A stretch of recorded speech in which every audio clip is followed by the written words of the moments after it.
রচনা করবে। আর যারা মুক্ত কণ্ঠে গাইতে পারে কবি দ্বিজেন্দ্রলাল রায়ের জগৎ বিখ্যাত গান ধনধান্যে পুষ্পে ভরা আমাদের এই বসুন্ধরা, এই কাজ নরেন্দ্র মোদী সরকার করছে। আর দিদিমণি যে কাজ করেছেন তাতে সমস্ত যুব সমাজকে সুকান্ত বানিয়ে ছেড়ে দেবে। যে খিদের জ্বালায়, বেকারত্বের জ্বালায় যে বলতে বাধ্য হবে যে পূর্ণিমার চাঁদ যেন ঝলসানো রুটি, আর সেটা যেন না বলতে হয়। তাই নরেন্দ্র মোদী, যিনি দ্ব্যর্থহীন ভাষায় গোটা দুনিয়াকে জানিয়ে বলেছেন 2022 সালের মধ্যে ভারতবর্ষের সমস্ত বেকার ভাই বোনের কর্মসংস্থানের ব্যবস্থা করা হবে। এর জন্য সুনির্দিষ্ট পরিকল্পনা। আজকে এই সরকার যারা মা মাটি মানুষের বন্ধু বলেন, আজকে জিজ্ঞাসা করুন তৃণমূলের বন্ধুদের, মা মাটি মানুষের এই সরকারের বন্ধুদেরকে জিজ্ঞাসা করুন যে প্রধানমন্ত্রী মোদী যখন গোটা দুনিয়াকে সাক্ষী রেখে ঘোষণা করেছেন যে ভারতবর্ষের প্রতিটি গরিব মানুষের জন্য একটি করে পাকা ঘরের ব্যবস্থা হবে, যিনি সেই প্রধানমন্ত্রী আবাস যোজনায় টাকা বাড়িয়ে আজকে 1,20,000 টাকা করে গ্রামীণ এলাকার মানুষের জন্য দেওয়ার ব্যবস্থা করেছেন। আজকে বিডিও অফিস থেকে সেই লিস্ট তুলে নিয়ে আসা হচ্ছে। পাড়ায় কে বিজেপি করে, পাড়ায় কে সিপিএম করে, পাড়ায় কে কংগ্রেস করে, কে গরিব তৃণমূল আছে বেশি বোঝে না তাকেও ডাকা হচ্ছে।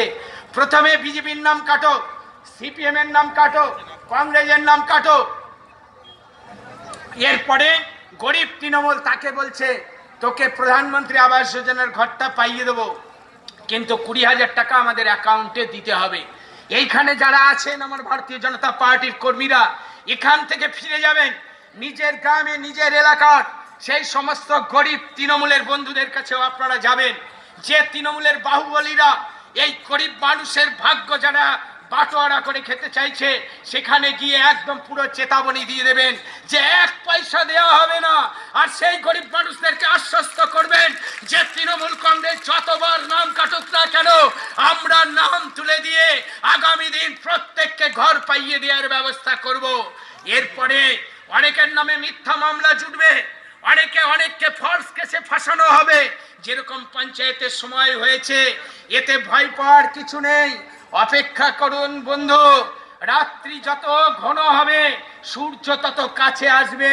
সামনে 19, এই 19-এ তৃণমূল কংগ্রেস ফিনিশ হবে নিশ্চিত জানুন।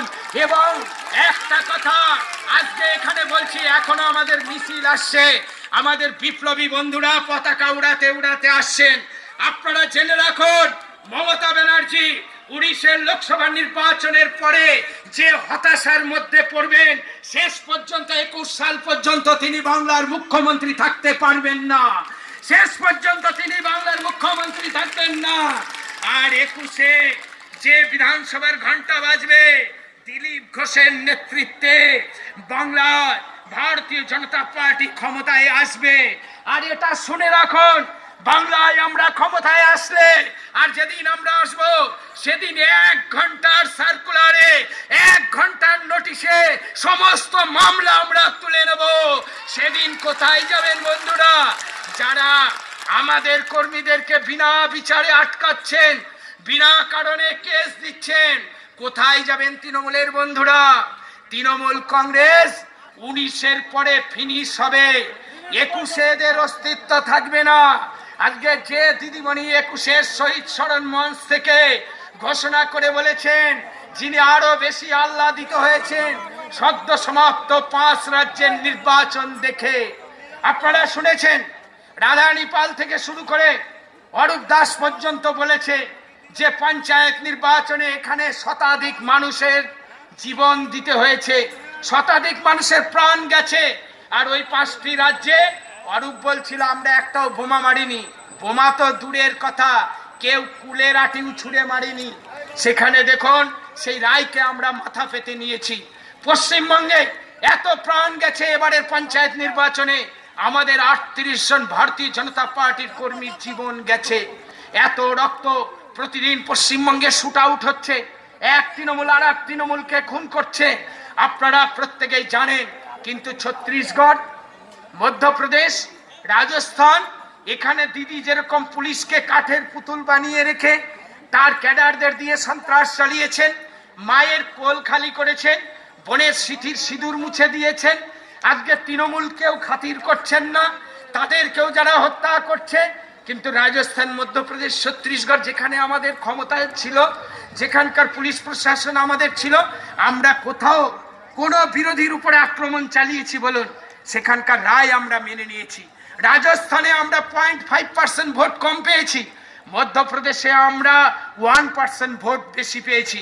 তা সত্ত্বেও আমরা অল্পের জন্য সেখানে ক্ষমতায় আসতে পারিনি। যারা লাফাচ্ছেন, যারা এদিকে আহ্লাদিত হয়েছেন যে বিজেপি গেল, এখনো আমরা ভারতবর্ষের 17টার কাছে রাজ্যে ক্ষমতায় আছি।